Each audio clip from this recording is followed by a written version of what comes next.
Do you raise them for meat? No, we don't. Okay. Ours are strictly for eggs, and Okay. we could end up culling them, which is the correct term for killing the hens. Okay. To cull our flock after they stop producing eggs, and a lot of farmers do that.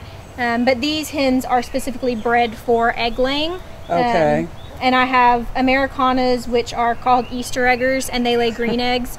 And then I have a cross between Rhode Island Reds and Australorps, and those are specifically designed. Rhode Island Reds are a very heavy egg producer, and so I can get almost an egg a day out of all my hens.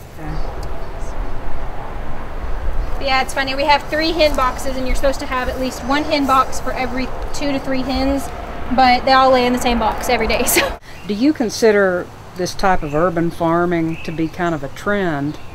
I definitely feel like it's a trend, and I think that a lot of people want to go back. A lot of people are into organic produce, and this is a good way to have organic things by having your own chickens, having your own garden. It's a lot cheaper to plant your own garden than it is to go spend hundreds of dollars on organic produce, and it's also a lot cheaper to have your own chickens than spending all that money on farm-raised eggs.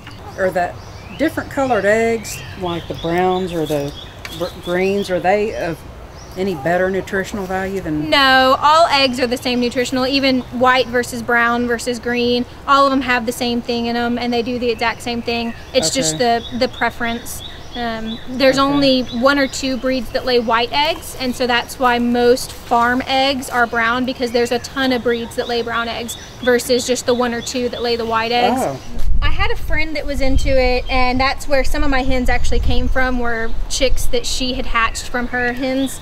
And for the longest time, I didn't really want to do it because I didn't want the maintenance of having to do something. And then she assured me that it was so easy, and so I finally gave in. And my husband had been wanting to for a while, just because we already do the garden, and that's kind of the next step in urban homesteading, is to have your own chickens. And now, if we lived out on a farm with hundreds of acres with lots of bugs for them to eat, then it would be perfect for them to not have any feed. But in a backyard setting, they do need some supplemental feed to be able to get the protein they need to produce the eggs.